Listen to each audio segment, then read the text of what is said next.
Hello friends, myself Rohit and I am here to teach you polity.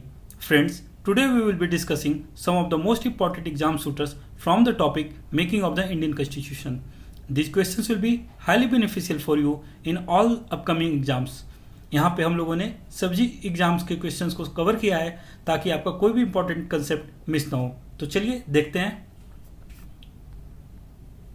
Our first question is, who was the first person to put forward the idea of Constituent Assembly?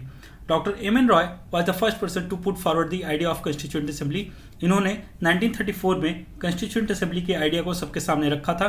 अब यहाँ पे समझ लेते हैं Constituent Assembly है क्या. Constituent Assembly refers to a body of popularly elected representatives which gets assembled for the purpose of drafting or adopting a constitution. यानी Constituent Assembly में हमारे ऐसे रिप्रेजेंटेटिव्स होते हैं जो कि हमारे लिए संविधान का निर्माण करते हैं. एम एन रॉय के बारे में कुछ बातें बतला दूं आपको कि एम एन रॉय को भारत में कम्युनिस्ट मूवमेंट का जो पायनियर भी कहा जाता है. साथ ही उन्होंने सीपीआई की स्थापना भी करी थी. Next question, when did the Congress officially demanded for the constituent assembly? Answer is 1935.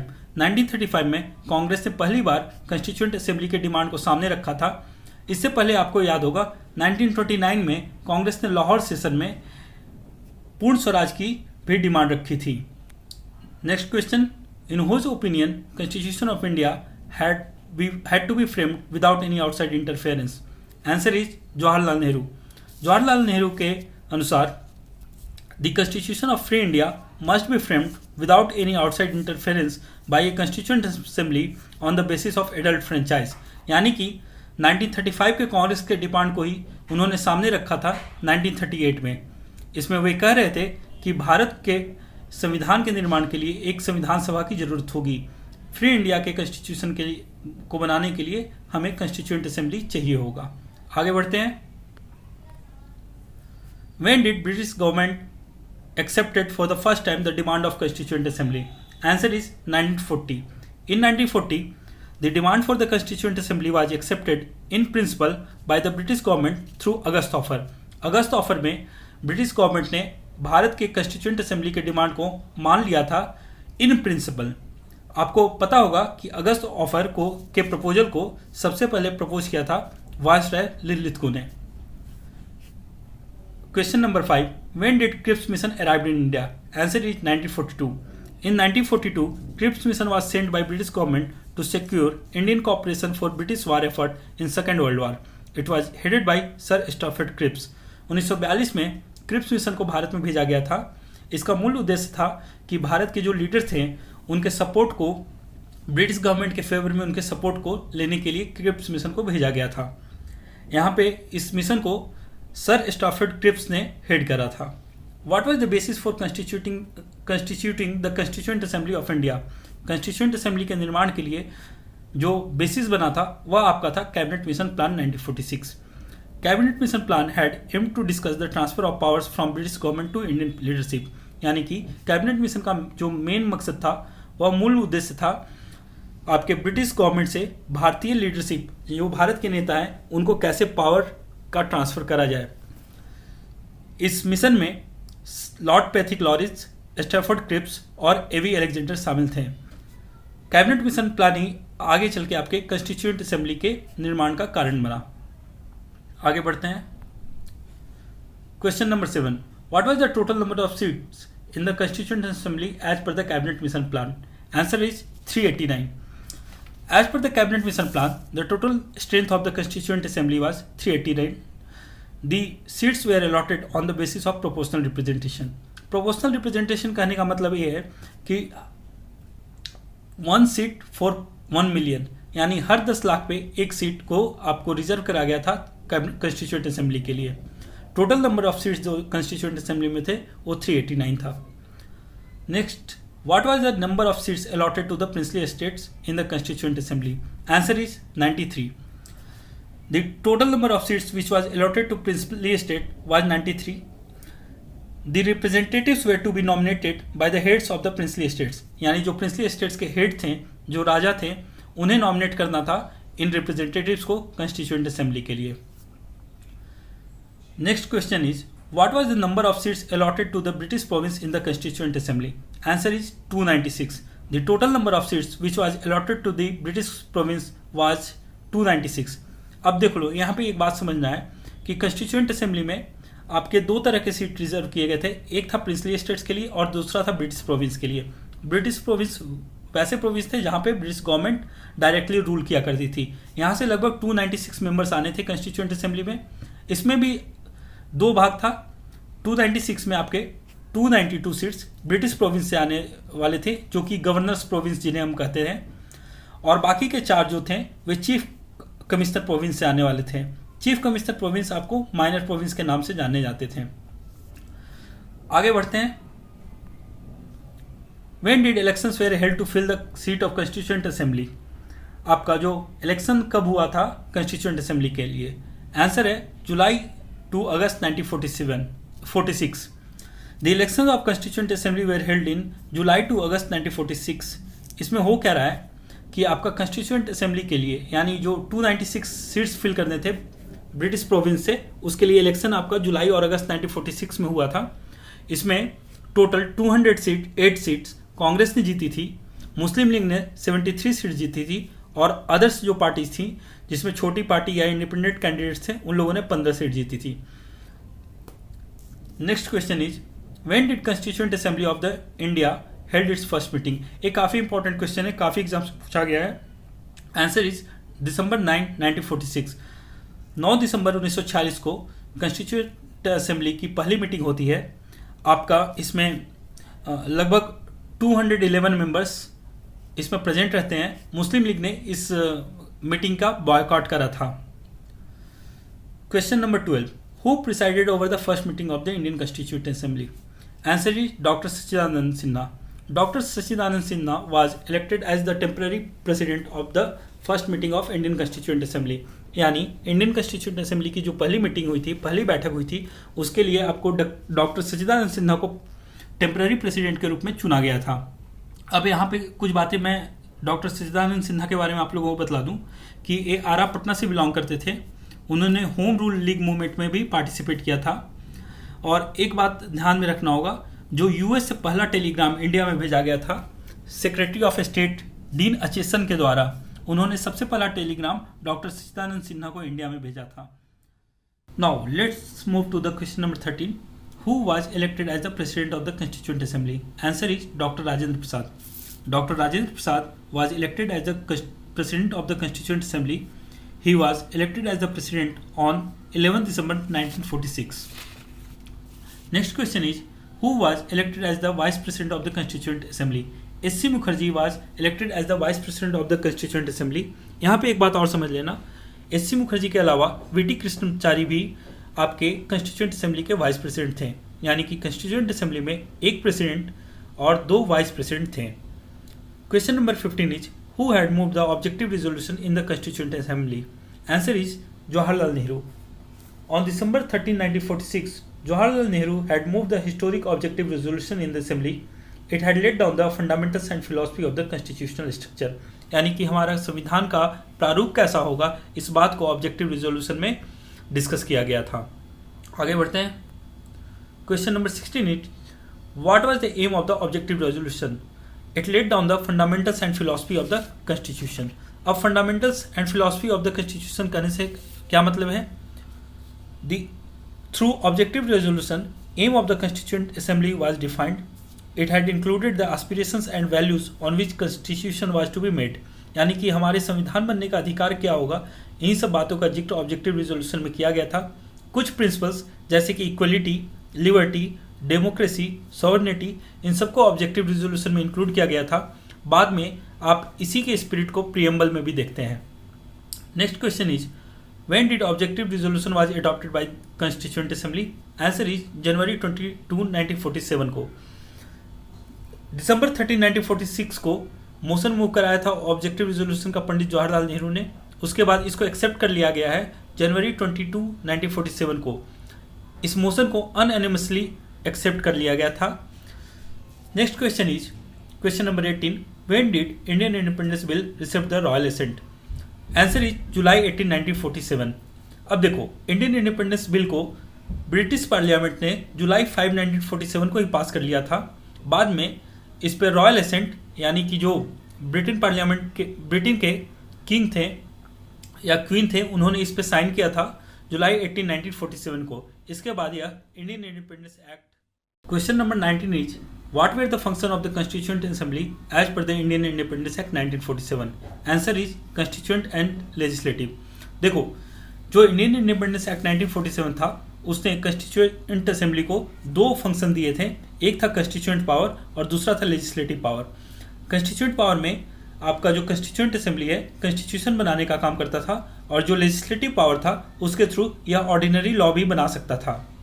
Ordinary law करने का मतलब है जो आपका डे टू डे अफेयर में कंट्री को रन कराने के लिए जो भी नियम कानून बनाने होते थे उसको बनाता था। Next question is which body acted as the first parliament of free India? Answer is constituent assembly. Constituent assembly acted as the first parliament of free India. आपको पता है कि यह लेजिस्लेटिव फंक्शन भी परफॉर्म कर रहा है, तो जाहिर सी बात है यह जो ऑर्डिनरी लॉ है उसको भी बना रहा है। और एक बार जब कॉन्स्टिट्यूशन बन गया था उसके बाद जो आपका ऑर्डिनरी जो पार्लियामेंट जैसे फंक्शन करती है उस तरह से constituent assembly legislative function perform किया करती थी। इस वजह से हम लोग कहते हैं कि यह आपका first parliament of free India भी है। Next question is who was the speaker of the constituent assembly of India? Answer is GV Mavalankar. GV Mavalankar was the speaker of the constituent assembly of India. First time जो आपका constituent assembly है वह मिली थी dominion legislature as a dominion legislature on November 17, 1947, और उसने आपको जीवी मावलंकर को अपना स्पीकर इलेक्ट कर लिया था। यानी कि जब भी कॉन्स्टिट्यूएंट असेंबली को एज ए लेजिस्लेचर परफॉर्म करना था तो उस मीटिंग को जीवी मावलंकर हेड करते थे। वहीं पे जब इसको कॉन्स्टिट्यूशन बनाना होता था तो उस मीटिंग को डॉक्टर राजेंद्र प्रसाद हेड किया करते थे। आगे बढ़ते हैं। Question number 22 is what was the total strength of the constituent assembly after the withdrawal of Muslim league? Answer is 299। जब देखो इंडियन इंडिपेंडेंस एक्ट 1947 इनैक्ट हो गया और यह क्लियर हो गया कि इंडिया और पाकिस्तान दो अलग अलग कंट्री बनने जा रही है, तो मुस्लिम लीग ने खुद को कॉन्स्टिट्यूएंट असेंबली से विड्रॉ कर लिया था। इसके बाद जो इफेक्टिव नंबर था, पहले आपको पता है कि जो टोटल स्ट्रेंथ था वो था 389 और यह घट के अब हो गया है 299। Next question is who elected the doctor Rajendra Prasad as the first president of India? Answer is constituent assembly. Constituent assembly ने डॉक्टर राजेंद्र प्रसाद को जनवरी 24, 1950 को भारत के पहले राष्ट्रपति के तौर पे इलेक्ट कर लिया था। यानी कि doctor Rajendra Prasad was elected as the first president of India by constituent assembly. Next question is when did national anthem was adopted by constituent assembly? Answer is January 24, 1950। जनवरी 24, 1950 को कॉन्स्टिट्यूएंट असेंबली आखिरी बार मिली थी। इसी दिन इसने नेशनल एंथम को और साथ ही नेशनल सॉन्ग को भी अडॉप्ट किया था। Next question is how many session of the constituent assembly were held to frame the constitution of India? Answer is 11। Total 11 session लगे थे कॉन्स्टिट्यूएंट असेंबली को कॉन्स्टिट्यूशन ऑफ इंडिया को बनाने के लिए, और जो यह 11 सेशन जो हुए थे दिसंबर 1946 से लेके नवंबर 1949 के बीच में हुए थे। Next question is how much time the constituent assembly took to frame the constitution of India? Answer is 2 year 11 month 18 days। यानी कि 2 साल 11 महीने और 18 दिन में कॉन्स्टिट्यूएंट असेंबली भारत के संविधान को बनाने के लिए लगाती है। Next question is when did the motion on the draft constitution was declared as passed? The motion on the draft constitution was declared as passed on November 26, 1949। इस दिन कॉन्स्टिट्यूशन को आपको अडॉप्ट कर लिया जाता है। आपका जो ओरिजिनल कॉन्स्टिट्यूशन है उसमें टोटल 395 आर्टिकल्स और 8 शेड्यूल्स थे। Now question number 28 is what was the period for which the constituent assembly deliberated and finalised the constitution of India? Answer is December 1946 to November 1949। यानी पहली बार जो मीटिंग हुई थी constituent assembly की 9 दिसंबर 1946 से लेके नवंबर 1949, जिस दिन आखिरी बार कॉन्स्टिट्यूएंट असेंबली मिली है, दैट इज 26 नवंबर 1949। उस टाइम पीरियड के बीच में आपका कॉन्स्टिट्यूएंट असेंबली ने कॉन्स्टिट्यूशन ऑफ इंडिया को बनाया था। Next question is when did the final session of the constituent assembly was held? Answer is January 24, 1950। देखो कॉन्स्टिट्यूएंट असेंबली ने ऑलरेडी 26 नवंबर 1949 को कॉन्स्टिट्यूशन को अडॉप्ट कर लिया था, लेकिन फाइनल सेशन जो हुआ था कॉन्स्टिट्यूएंट असेंबली का वह जनवरी 24, 1950 को हुआ था। अब जनवरी 24 1950 को ही कॉन्स्टिट्यूएंट असेंबली ने डॉक्टर राजेंद्र प्रसाद को as a first president of India चुना था। साथ ही इसी ने सेम डे को नेशनल एंथम और नेशनल सॉन्ग को भी अडॉप्ट किया था। Next question is when did the constitution of India became effective? Answer is January 26 1950। जनवरी 26 1950 से आपका जो कॉन्स्टिट्यूशन ऑफ इंडिया है इफेक्टिव होता है। आपको पता है कि नवंबर 26 1949 को कॉन्स्टिट्यूशन अडॉप्ट कर लिया जाता है। उस दिन कुछ प्रोविजंस जैसे कि आर्टिकल 5, 6, 7, 8, 9, 60, 324 लागू हो चुके थे, जबकि कुछ प्रोविजन बाकी बचे हुए प्रोविजन जनवरी 26 1950 से इफेक्टिव हुए थे। अब जनवरी 26 को क्यों चुना गया था कॉन्स्टिट्यूशन को इफेक्टिव करने के लिए? तो आपको याद होगा जो पूर्ण स्वराज वाला रिजोल्यूशन था वह जनवरी 26 को लिया गया था। Next question is which committee of the constituent assembly was interested with the task of preparation of the constitution of India? देखो, ये सबसे इंपॉर्टेंट कमेटी है कॉन्स्टिट्यूएंट असेंबली की, जिसको हम लोग ड्राफ्टिंग कमेटी के नाम से जानते हैं। Drafting committee was interested with the task of preparation of constituent assembly. Total इसमें 7 मेंबर्स होने थे और जो इसके आपके चेयरमैन थे वो B.R. अम्बेडकर थे। Next question is who was the chairman of the drafting committee? Answer is doctor B.R. Ambedkar. Doctor B.R. Ambedkar professionally lawyer थे। वे काफ़ी लॉजिकल और अपने आर्गूमेंट को परसुएसिव ढंग से पेश करते थे। उनको हम लोग father of the constitution of India के तौर पे भी जानते हैं। साथ ही we also called him modern Manu. Next question is who was the advisor to the drafting committee of the constituent assembly? B.N. Rao was the advisor to the drafting committee of the Constituent Assembly. He was the legal advisor to the drafting committee. Now, next question is question number 34. What was the total number of members in the drafting committee? Answer is 7. There were 7 members in the drafting committee. उनका नाम है doctor B.R. Ambedkar जो कि chairman थे, N. Gopal Swami Ayyangar, A.K. Ayyar, doctor K. Munshi, Syed Mohammad Sadadulla, N. Madhavrao जो कि बाद में रिप्लेस कर दिए जाते हैं B.L. मिट्टर से क्योंकि उनका हेल्थ जो था अच्छा नहीं रहा था, और T.T. कृष्णमाचारी। अब आगे बढ़ते हैं। How many articles were present in the original constitution? Answer is 395। जो आपका ओरिजिनल कॉन्स्टिट्यूशन है उसमें 395 आर्टिकल्स प्रेजेंट थे। साथ ही इसमें 8 पार्ट्स था और 22 पार्ट्स था और 8 स्कीड्यूल्स थे। Now next question is who has been recognised as the father of the Indian constitution? Answer is doctor B.R. Ambedkar. इनके बारे में मैं ऑलरेडी बता चुका हूं कि वे ड्राफ्टिंग कमेटी के चेयरमैन भी थे। Now question number 37 is who had called the drafting committee as drifting committee? Drafting committee को ड्रिफ्टिंग कमेटी किसने कहा था? आंसर इज नजीरुद्दीन अहमद ने। अब बताओ नजीरुद्दीन अहमद ने ऐसा क्यों कहा था? पहले नजीरुद्दीन अहमद के बारे में बता दूं, वे भी आपके कॉन्स्टिट्यूएंट असेंबली के ही मेंबर थे। उन्होंने ड्राफ्टिंग कमेटी को ड्रिफ्टिंग कमेटी के तौर पे इसलिए कहा था क्योंकि जो आपका कॉन्स्टिट्यूशन का बनाने का प्रोसेस था वो काफ़ी टाइम कंज्यूमिंग था, तो इसलिए उन्होंने कह दिया कि this is a drifting committee. Now next question is who had remarked that the constituent assembly was a one party body? Answer is Granville Austin. Granville Austin जो है वे आपके जो कॉन्स्टिट्यूशन के काफ़ी बड़े जानकार हैं और he had remark that the constituent assembly of India was a one party body. ऐसा इसलिए क्योंकि जो कॉन्स्टिट्यूएंट असेंबली थी उसके मैक्सिमम मेंबर कांग्रेस से थे, यानी कि एक पार्टी इस पूरे कॉन्स्टिट्यूएंट असेंबली को डोमिनेट कर रही थी। That's why Granville Austin has called constituent assembly as one party body. Now next question is what was the symbol of the Constituent Assembly? Answer is elephant. जो Constituent Assembly का seal था उसका symbol जो था वो उस पर किसकी इमेज बनी हुई थी? Answer is elephant. Next question is who was the secretary to the Constituent Assembly? जो Constituent Assembly के सेक्रेटरी थे वो कौन थे? Answer is H.V.R. Iyengar. Now next question is Who was the chief draftsman of the Constituent Assembly? इसका answer है S.N. Mukherjee. S.N. Mukherjee was the chief draftsman of the Constituent Assembly. देखो ये सारे वन लाइनर क्वेश्चन है, इनको बस one word में answer है, तो इसको याद कर लेना है, इसमें ऐसा समझाने जैसा कुछ भी नहीं है। Now next question is question number 42, who was the calligrapher of the Indian constitution? Answer is Prem Bihari Narayan Raizada. अब कैलीग्राफी का मतलब जो होता है, जो रनिंग लेटर में आर्टिस्टिक वे में जो हम लोग हैंड राइटिंग लिखते हैं उसको हम लोग कैलीग्राफी बोलते हैं। तो आपका जो ओरिजिनल इंडियन कॉन्स्टिट्यूशन था वह प्रिंटेड फॉर्म में नहीं था, बल्कि वह हैंड रिटन फॉर्म में था।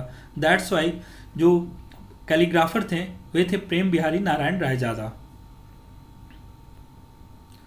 Next question is what is the name of the artist who have decorated the Indian constitution? Answer is Nandlal Bose and Beohar Ram Manohar Sinha. अब ये दोनों जो आर्टिस्ट थे ये आपके शांति निकेतन से बिलोंग करते थे और इन्होंने अपने पेंटिंग से पूरे कॉन्स्टिट्यूशन ऑफ इंडिया को डेकोरेट किया था। Next question is what was the basis of all the decision of the constituent assembly? Answer is consent and adjustment.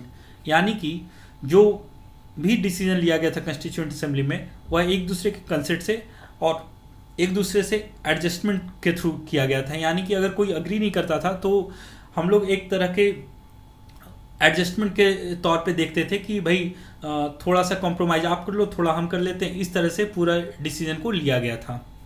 Now next question is how many schedules were in the original constitution? Answer is 8। Total 8 schedules है आपके original constitution में। Present day constitution में आपके 12 schedules हैं। Now next question is how many parts were in the original constitution? Answer is 22। आज के constitution में आपके 25 पार्ट्स हैं। Next question is who had advocate for the deferment of adult franchise for 15 years? Answer is doctor Rajendra Prasad. Doctor Rajendra Prasad ने ऐसा कहा था कि अभी एडल्ट फ्रेंचाइज यानी जो यूनिवर्सल वोटिंग का जो है कि सबको वोटिंग करने का अधिकार ना दिया जाए, इसको 15 साल तक टाल दिया जाए। ऐसा आपको डॉक्टर राजेंद्र प्रसाद ने जो भी कॉन्स्टिट्यूएंट असेंबली की डिबेट्स हुई थी उसमें कहा था। Next question is who was the chairman of the steering committee of the constituent assembly? Answer is doctor Rajendra Prasad. See constituent assembly had various committees, क्योंकि कॉन्स्टिट्यूएंट असेंबली में सिर्फ एक टास्क नहीं था, बहुत सारे टास्क परफॉर्म करने थे। इस वजह से बहुत सारी कमिटीज बनाई गई थी। उसमें जो स्टीयरिंग कमेटी थी उसके जो आपके चेयरमैन थे वे थे डॉक्टर राजेंद्र प्रसाद। डॉक्टर राजेंद्र प्रसाद और भी दूसरे कमिटीज़ के चेयरमैन रहे हैं, जैसे कि आपका फाइनेंस एंड स्टाफ कमेटी के भी चेयरमैन रहे हैं। साथ ही आप ये एडहॉक कमेटी ऑन जो फ्लैग है नेशनल फ्लैग उसके भी चेयरमैन रहे थे। Next question is where did the first session of the constituent assembly was held? Answer is Delhi. Delhi में आपका पहला सेशन कॉन्स्टिट्यूएंट असेंबली का हुआ था। Next question is who was the chairman of the states committee? Answer is Pandit Jawaharlal Nehru. Pandit Jawaharlal Nehru आपके states committee के chairman होने के साथ साथ ही यूनियन पावर्स कमेटी के भी चेयरमैन थे, साथ ही ये यूनियन कॉन्स्टिट्यूशन कमेटी के भी चेयरमैन थे। Next question is who was the chairman of the provincial constitution committee? Answer is Sardar Vallabh Bhai Patel. Sardar Vallabh Bhai Patel provincial constitution committee के चेयरमैन होने के साथ साथ ही advisory committee on fundamental rights, advisory committee on minorities, advisory committee on tribal and excluded areas के भी chairman थे। Next question is who was the chairman of the ad hoc committee on the national flag? Answer is doctor Rajendra Prasad. जो ad hoc committee बनी थी national flag के लिए उसके जो चेयरमैन थे वो डॉक्टर राजेंद्र प्रसाद थे। आपको यहाँ पे बतला दूं कि जुलाई 22 1947 को कॉन्स्टिट्यूएंट असेंबली ने फ्लैग को जो ट्राई कलर जो फ्लैग है आपका उसको अडॉप्ट कर लिया था। Next question is who was the chairman of the fundamental rights sub committee? Answer is J B Kripalani. जो जेबी कृपलानी थे वो फंडामेंटल राइट्स सब कमेटी के चेयरमैन थे। यह चेयरमैन आपका जो advisory committee on fundamental right थी जो कि आपको सरदार पटेल जिसके चेयरमैन थे उसके अंडर में आती थी। Now who was the chairman of the finance and staff committee? Answer is doctor Rajendra Prasad. Now let's discuss question number 55 who was the chairman of the house committee? Answer is B Pattabhi Sitaramayya. B Pattabhi Sitaramayya was the chairman of the house committee. House committee जो कि आपका constituent assembly के under में ही एक committee थी, उसके जो chairman थे वे बी पटाभी सीतारमैया थे। बी पटाभी सीतारमैया के बारे में मैं आप लोगों को एक बात बतला दूं, जब 1939 का कांग्रेस का प्रेसिडेंट का इलेक्शन हो रहा था तो उसमें बी पटाभी सीतारमैया सुभाष चंद्र बोस के खिलाफ चुनाव लड़ते हैं। इस चुनाव में सुभाष चंद्र बोस जीत जाते हैं और बी पटाभी सीतारमैया हार जाते हैं। Now question number 56 is who was the chairman of the minorities sub committee? Answer is S C. Mukherjee. S C. Mukherjee आप पहले भी मैं बता चुका हूँ कि वे आपके कॉन्स्टिट्यूएंट असेंबली के वाइस प्रेसिडेंट भी थे। साथ ही जो माइनॉरिटीज सब कमिटी है वह आपका एडवाइजरी कमेटी ऑन माइनॉरिटीज जिसके की चेयरमैन सरदार पटेल थे उसके अंडर में आती थी। Next question is when did the first general election in India was held? Answer is 1951 to 52। जो पहला जनरल इलेक्शन था जो फर्स्ट लोकसभा के गठन के लिए हुआ था वह अक्टूबर 1951 से लेके आपका फरवरी 1952 तक हुआ था। इस जनरल इलेक्शन में कांग्रेस मेजोरिटी से जीत जाती है। Next question is when did the provisional parliament of India cease to exist? April 17, 1952। जब फर्स्ट लोकसभा का गठन हो जाता है, जो जनरल इलेक्शन के बाद आपका जो कॉन्स्टिट्यूएंट असेंबली है जो कि आपका तब पार्लियामेंट के तौर पे बिहेव कर रहा था, प्रोविजनल पार्लियामेंट था, वह सीज टू एग्जिस्ट कर जाती है, यानी उसका अस्तित्व खत्म हो जाता है। Next question is who was the prime minister of Britain when India got independence? Answer is Clement Attlee. Clement Attlee was the prime minister of Britain when India got independence. 1947 में क्लेमेंट एटली Britain के प्रधानमंत्री थे जबकि भारत को आज़ादी मिली थी। Next question is question number 60 who was the first election commissioner of India? Answer is Sukumar Sen. Sukumar Sen जो थे वे भारत के पहले इलेक्शन कमिश्नर थे। आपके सुकुमार सेन 1950 से लेके 1958 तक भारत के इलेक्शन कमिश्नर रहे थे। ये आज का कंप्लीट लेक्चर हो गया। हम लोग अब अगले लेक्चर में मिलेंगे। तब तक के लिए आपको थैंक यू वेरी मच।